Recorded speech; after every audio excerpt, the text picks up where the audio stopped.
Hey everybody, Tom Barnes here. Stories from the 78. Happy Halloween week, my friends. It is one of the best weeks of the year, the week of Halloween. And it's a bonus that Halloween lands on a Friday this year. So, yeah, fantastic. And it's the type of season, if you will, where people really start to question living and the dead and the universe and destiny, because it's just top of mind, right? Like allegedly Halloween is the day where the veil is the thinnest between the living and the dead. And a lot of people have questions about things, about what happened to family members or destiny and how you can meditate. I mean, all kind of falls under the umbrella, not scary stuff. That's like horror movies. That's not really what I'm talking about. I'm talking about just beyond us, spirituality and everything else, and guidance from the universe. That's why I'm really excited to talk to my friend Jill Amy Sager. She wrote this lovely book, put it right here, Guidance from the Universe. So you see how apropos that is. And I welcome her now to this Stories from the 78 to chat a little bit about the universe and her new book and her journey. Jill, how are you? I'm great. Thanks for having me, Tom. Appreciate being here. Absolutely. Happy Halloween week. Yeah, I know. I should be wearing my other earrings, my skeleton earrings, but oh I well. know I got my bat here, my baseball bat guy there. I love Halloween. It's one of my favorite times of years. And one of the reasons why is when you're growing up and you go and do things, tarot cards and mediums and all that kind of stuff kind of comes to the forefront of pop culture, right? You go to parties, there's somebody, reading cards or whatnot. And I remember that going all the way back when I was a kid Mm, and hearing my mom talk about it when she would go to parties and stuff like that. So I've always been interested in that world, and I've gone on like a spiritual journey of reading a lot of books about mediumship and abilities and things like that. And you also have a huge story that you also put down in a book called Guidance from the Universe. I'll throw it up right here. But that's why I'm very excited to talk to you. I does a long-winded hi, basically. So hi. that's great. Well, I'm glad to be here to talk about all of it. Yeah. Absolutely. So you had an interesting, if that's being nice, I would imagine, journey from when you were a kid. I mean, you were born with one leg shorter than the other. You had some really intense surgery to try to correct that. And in essence, it kind of just made it worse, right? Correct. Yeah. It really left me, the leg was normal. It was just 2.5 inches shorter. And Hmm. after the surgeries, it left me permanently disabled. So I walk with a limp. I still have to wear a lift on my shoe. It didn't correct that.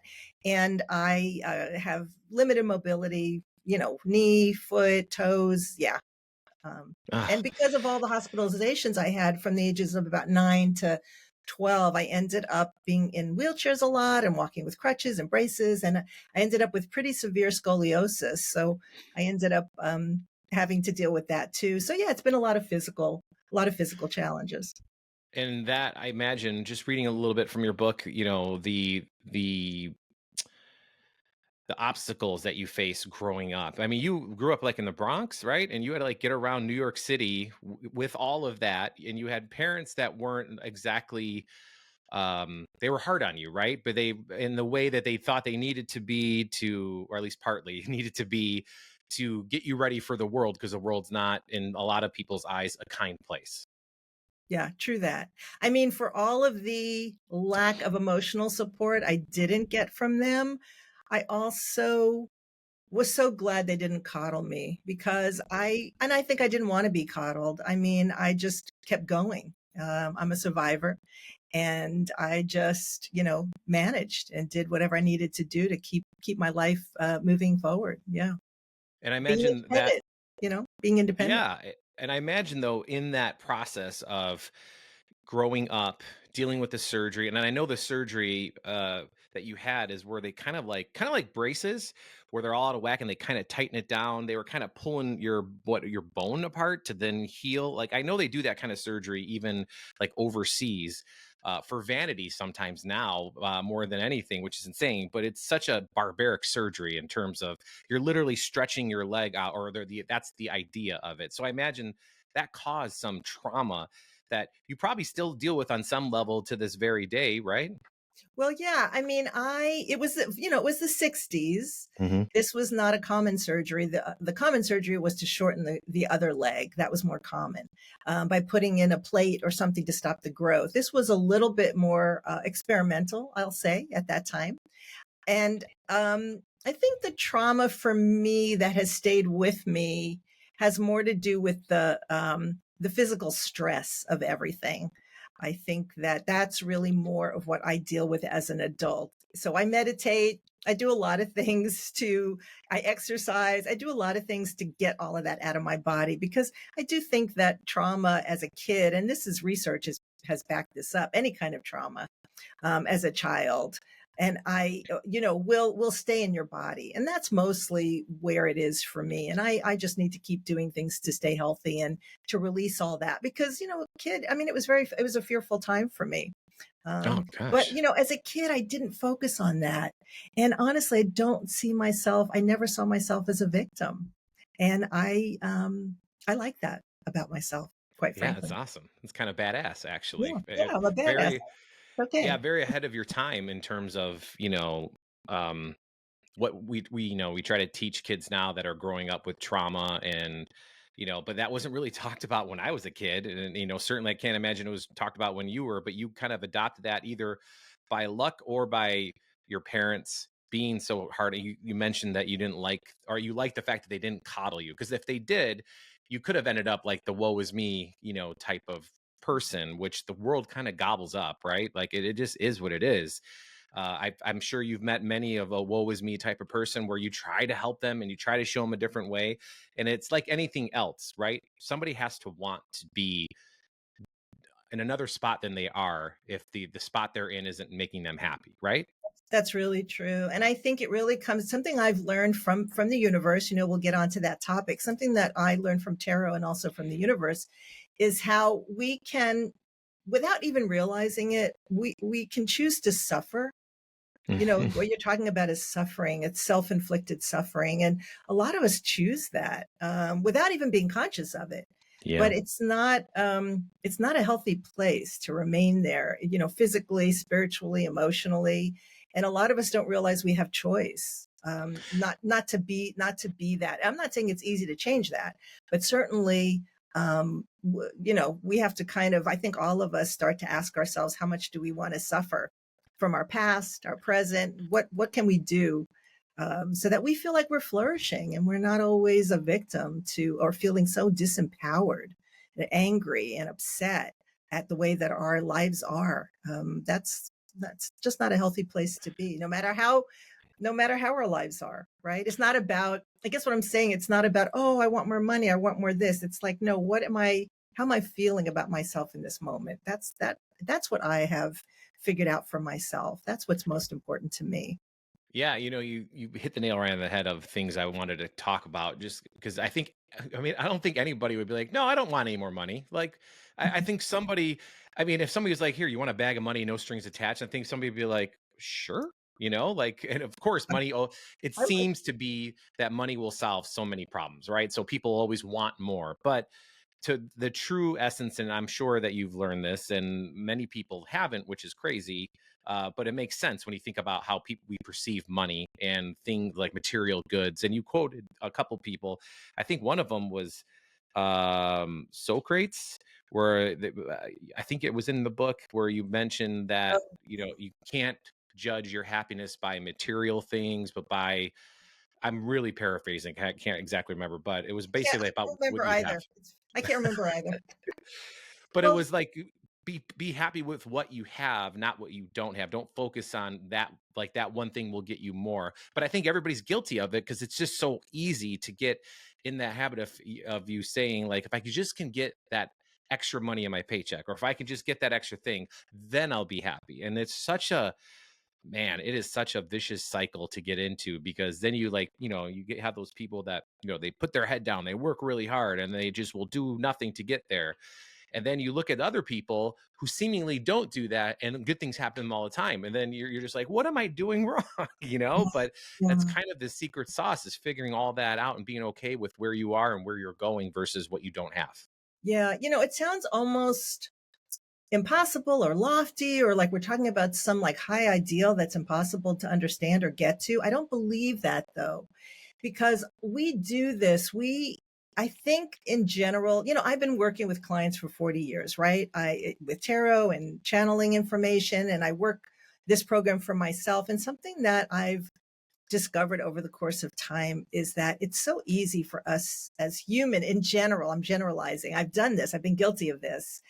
When this happens, when I find the right partner, we look externally for the happiness.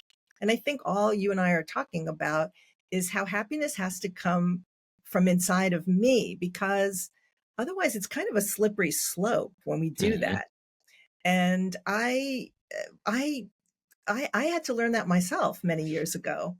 But I can say that changing my attitude, reversing that and saying, okay, I need to figure out ways to make myself happy first, has brought me more great stuff than I think, money or anything from or a great partner. I have all that now, but it But you really, had to go through some stuff to yeah, end up there, and that's kind of what you wrote about in your book, yeah, Guidance from the Universe. You have these different chapters that are kind of like mini lessons. Like you got intuition, and you have the reflections at the end. Like gratitude is one of them for 8, and you give like a little, almost like a proverb of what you went through, but like legit went through it, and kind of your reflections from it, and how people can kind of learn from what you did and how to apply it to their lives, and kind of almost like step out and take a look at it. That's kind of like the vibe I was getting when I was reading through. It was like, okay, here's what happened to me, and here's what I took away from it. So now apply this to your life, and maybe this will help you. And that's kind of what. And you wrote something very sweet at the beginning of the book,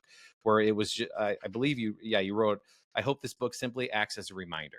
And that's just very true. Like when I was going through this, all the things that, I mean, you went through some really, really hard things outside of the things we've talked about, just finding your journey of who your partner will be in life, and dealing with loss, or with, you mentioned something in an interview I saw where it, you would get up and walk, and you would know people were looking at you, and you wouldn't say, yeah, they're looking at me because I'm beautiful. You were looking and thinking, they're looking at me because I have my limp. And all of that is just mind, it's mind control in your own brain, right? To perceive the world in that way. absolutely. I still can go through that, in it kind of a paranoid state. Growing up in New York, having to take the subways. I lived in the Bronx. I went to school in Manhattan during high school. And plus starting at 12, you use public transportation in New York. It's what we do as New Mhm. Yorkers, right? And I'm on buses, and, they're taking off and I can't run to it. And, I'm heading down the staircase, one at a time. And if you've ever been to New York, people are running down the staircase to catch that train, right? Yep. And I'm Hmm. like one at a time because I can't, and so that paranoia was always kind of there, like thinking people are looking at me, which, I had to change that perception as well. How much of a victim do I want to be to that? And, thanks for bringing up the book. I had a client this morning who called me, who just finished reading the book. And she said what you said.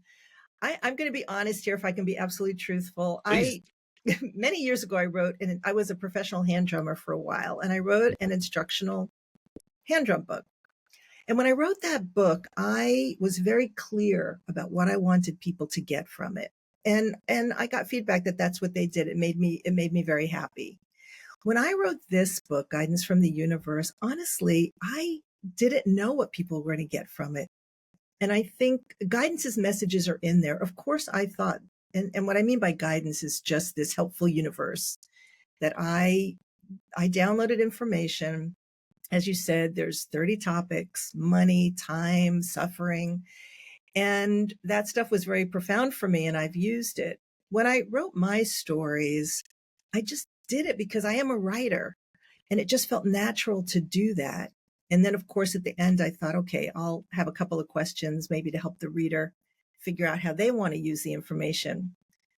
What I'm trying to say is that I had no idea that my stories would resonate with people, and that they would. This woman who I had this woman I did a reading for this morning, she said, Jill, she goes, Guidance's words were so great, but then you apply what they're saying in such a down to earth way that it made me feel like I can apply you showed me how you Hmm. did it in your life in a way that just seemed pretty like, maybe I can do that.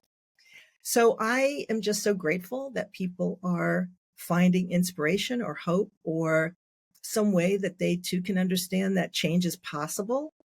Because really, what I've been told by the universe over and over, and tarot also teaches us this, what we want more than anything and what the universe wants, however you see that source, God, whatever, Hmm. is that we flourish. Yes. Is that we are happy. And happiness, what I've learned, has to come, we've said this already, has to come from me, has to come from within me. Which is And one of the that's hardest things for a lot of people. I so think hard. almost every person on the planet. I mean, that's a hard thing to it's so easy to say, but it is really hard to do because you have your ego that gets in the way of things and, outside factors and everything else. I mean, it's just it sounds so simple, right? Like go out there and just be happy, like don't let anybody get in your way. Don't let anybody piss you off, Yeah, sure, no problem. Thanks, Right, Dad, right, right. It's like, don't worry, be happy. And that's true. I often say that when the universe gives a message to a client, I often say, they're making it sound easy. It's not that Hmm. easy. It No. takes a little bit of work, and maybe, that's, I will be honest. The book's doing really well. I'm really thrilled that people are, quote unquote, loving it. Of course, as an author, you want your book to get into as many hands as possible. So if my stories enable people to see that it can be done in some way, then great. Because Yeah, isn't and you won't we have a better world if I'm not, I wrote this, you read the book, if I'm fuming at the guy in front of me who hasn't used his turn signals and I'm pissed off, like, what is that doing to me, well, to him, to the world? I'd rather sit there and have compassion and go, God, maybe the guy doesn't have a turn signal. He couldn't afford to fix it. right. I'd And rather think that. yeah, and that is something that was a very personal journey for you, anger, because I read that, and I actually, like, I have it highlighted right here. I mean, you wrote anger has not been your enemy. It has much to tell you. It is yours to have and hold. So we ask not that you cut it loose, but only that you listen when it beats deep inside so you understand its lessons. I read that and I almost dropped the book because I was like, that is me. Because I'm 45, so I have lived a little life, and I had a temper that as a kid growing up. I don't know where it really came from. My parents were great. But I was like a chunky kid, and so I got bullied a lot when I was a kid, and I think it kind of stems from there. And I'm kind of in the I've had a lot of people in my life tell me that I can't do things, so that just pisses me off for one. And I have this mentality of like, you tell me I can't, and I show you I will. And that's kind of how I've done everything in my life because I've had so many people say, you can't do that. You can't be on TV or you can't talk on the radio or you can't do what I'm doing right now. Why would you do it? And then I finally have learned why not me, like, why can't I, but when you're dealing with that, there's a lot of anger in there, right? And I've learned how my anger affects my family and my kids to the point where my daughter and I, when she was little, she would like, I got upset with her and she's probably like, I don't know, 5 years old. I mean, how do you get upset at a 5-year old, really? But at one moment I did, and she like came down the stairs and she sat on the stairs and she had those big giant tears falling from her eyes, and she's just like, "You can't yell at me anymore." And I was like, you're right. I can't. I'm sorry. I felt so bad. I felt like it just destroyed me on the inside. And I was like, she's right. So I have learned from that day was like a pivotal day in my life where I'm like, I have to do better about my anger and my snarky snarky view of the world sometimes because my wife who sometimes accuses me of being negative. I'm like, I'm not being negative. I'm being observational, and she's like, yeah, but it's the way you say it. We'll argue about, not argue, bicker. And then I'm like, yeah, you're right. Like, I don't need to say it that way. But like, it goes to what you're saying, like what that anger means. Like, what is it trying to tell me? And Yeah. why do I care so much to be angry about it? That's Yeah. really hard to get to though. And I just summed up 45 years in a minute and a half there, but I'm Well, still working on it. Yeah, but you're also inspirational because you're saying, "Look, I'm looking at it and I'm aware of it, and that's something that I want to change." And that's such an important place to start, right? We can be I was righteous with my anger. I was somebody who flew I mean, oh my God, I would tell people off. I had no I filter. love that chapter, by the way, because I I was had like, we are no kindred spirits there. Oh, please. I had no filter. I could cut you down. I mean, it was terrible. And I was righteous about it. I thought if you mess with me, whatever. But I also was inappropriate, completely inappropriate. I lost relationships. I grew up in a household where there was always arguing. I took it for granted. And like you, I had a lot of anger in me because that was my defense. Hmm. The world was hostile to me as a disabled kid. And rather than my personality, rather than sitting in a corner and rocking in a fetal position, I was like, screw you. I just got angry at the world. It cost me. And, one of the first chapter in the book is awareness is all. What you read, by the way, was from the universe, not my words. Oh, before Was you go further, Yeah, explain what the universe means when you say that in context to the book. So people are like, wait, what? Like, because yeah. we didn't even get into how you started receiving some of these things. If you could just summarize that really quick, then go for it. Sure. It's the Sorry. woo-woo part. I mean, I grew up in the Bronx. You said skeptical. I'm a skeptical person. Me I too. started reading tarot cards in the 70s. When I was in my 30s, I started to get information from, I don't know, some source that wasn't Hmm. my voice. I can't explain it to this day. I'm going to tell you that I live in the wonder of it. I don't know what it is. I can't box it in. What I do know is that it's love and it's help and it's support. I get information through images, words, specific things. To give you an example, reading for a client, they'll tell me I feel it like as a group, right? And they'll Hmm. say, oh, they'll give me like a book. And I'll say to the client, this has actually happened. Oh, they're saying like, read this book. And this happened. The client says to me, oh, I bought that book. It's been on my shelf, but I haven't read it yet. Mm. How do I know this? I don't Yeah. know. How do you, right? Do I? I can't, I don't know, but it's happening. I've been doing it long enough that I trust it because it really is help and it really is love and it's helping me and it's helping clients. And I'm not going to, I've become more aware, more knowledgeable. So and when I ask them, I will say this, when I ask them, who are you? What should I call you? What is going on? They said, call us whatever you want because names are only a vibration. Mm. I came up with the word guidance because it just means help. Hmm. That's it. So I call it guidance. It's something on the other side of the veil that at this point, personally for me, as woo woo as it is, and I'm still adjusting to the fact that I do this. Honestly, after all this time, I live in the wonder of it. But it's something that I absolutely believe in because it's happening. How can I deny what's right in front of me, right? Yeah, That's and when you that's still question it and you get this information, I understand what that is to a degree. Just I've had things happen in my life where it's just like, wow, that like you want so badly to believe that something is trying to help you along your way, but in the very second you want to believe at the other side of it, you're like, but Nick, is this really real? Like it's just that struggle. And then I'm like, well, who cares? Like sometimes I like go back and forth in my brain and my mind, like. So do you believe it or not, Tom? Because if you right, believe it, that's all that matters. And I'm like, oh, I believe it. All right, we're good. Move on. Like I'll right. accept Yeah. that and I'll put it up here and I'm in here and then I'll move on. Well, let's face it, I believe this. I believe when we come into this world as babies, as kids, we have high intuition Hmm. and we feel things. I mean, we know when a parent's upset. We have high intuition. We lose that as we get older and maybe don't lose it as much as you're describing. We start to question it. Is that real? Am I, I keep feeling like I should call my aunt. Is that what, like, we ignore. And Yeah. because I used tarot cards for so many years, my intuition, and I won't go into explaining how this happens, it's too long. That's another discussion. But my intuition, personal intuition, became very acute and I started to trust it. And I really think for me, that's why this other thing happened. I just kind of expanded um, the belief and the faith in something that you can't logically explain. That's what Yeah. And intuition is. That's what channeling is. That's what psychic ability is. That's what mediumship is. It's not logical.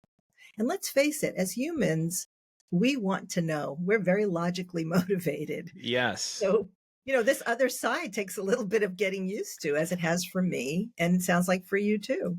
Yeah, it's funny. I've had this argument over the years with, my background is in the news business, and I've been done it for 20 years. So it's very fact driven, at least at least the news business that I'm a part of.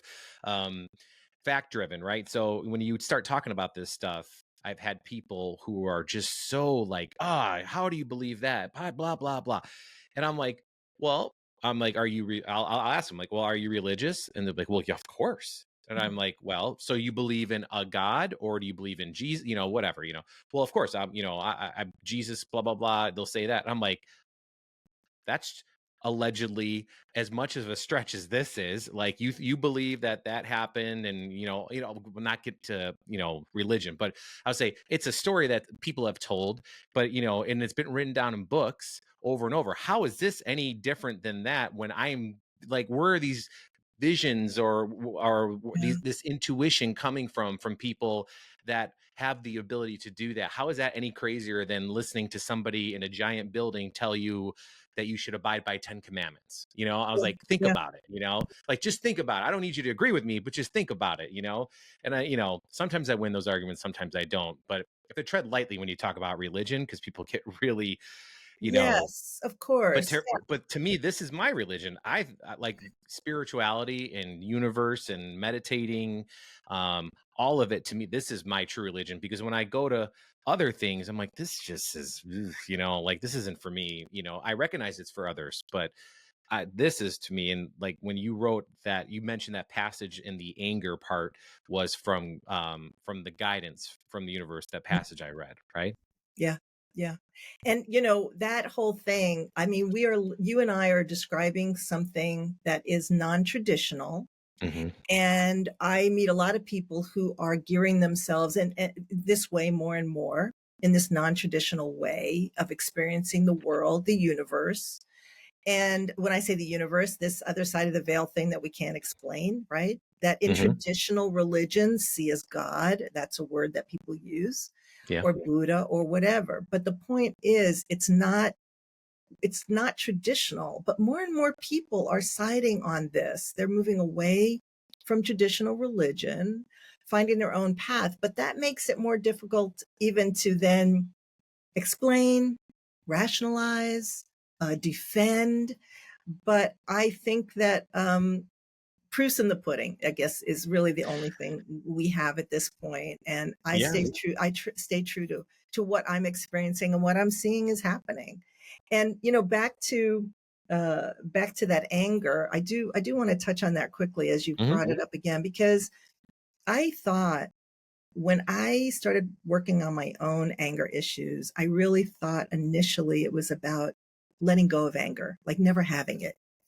And what the universe taught me is what you read, which is that it was never about denying it. It was about having it, but to understand it, Mm. not to have it so that I yell at my partner because they didn't wash the lettuce right, which I did once. Yeah, It I was read that. Yeah. terrible.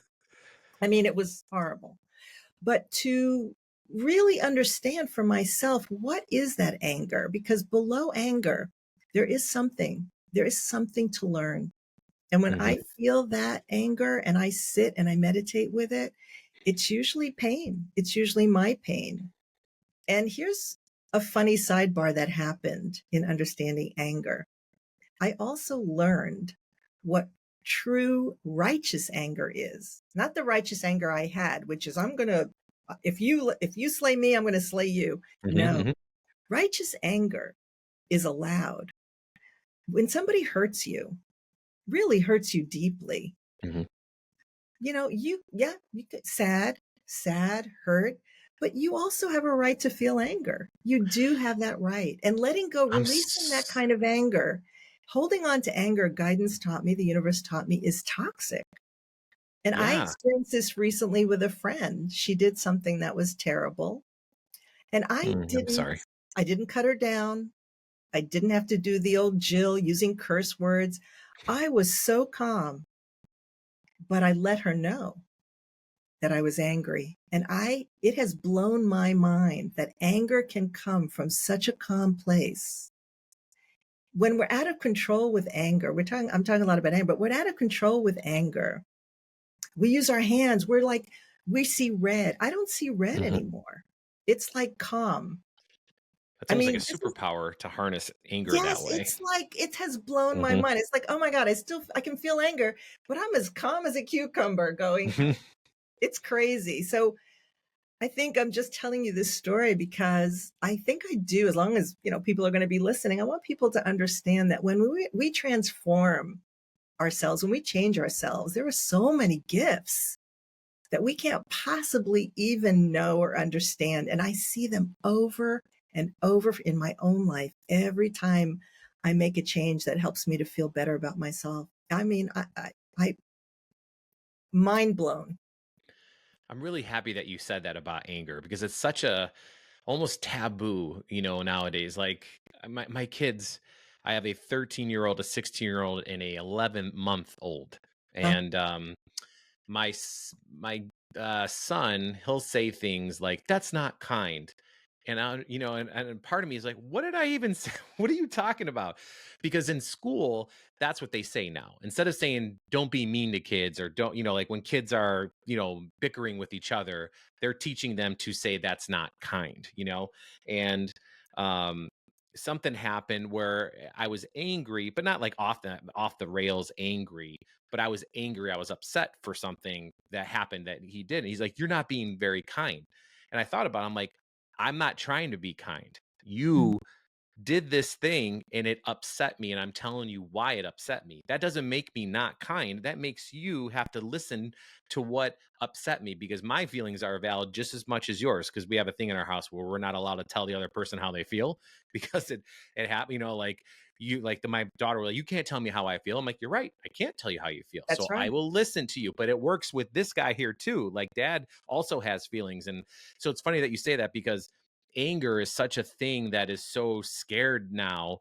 People don't want people to be angry, but just like when you stub your toe, it hurts like hell, and you are upset because it hurts because you stubbed your toe. You need to just get that out and let it be, and then go on. Or if somebody makes you sad, you have the right to be sad.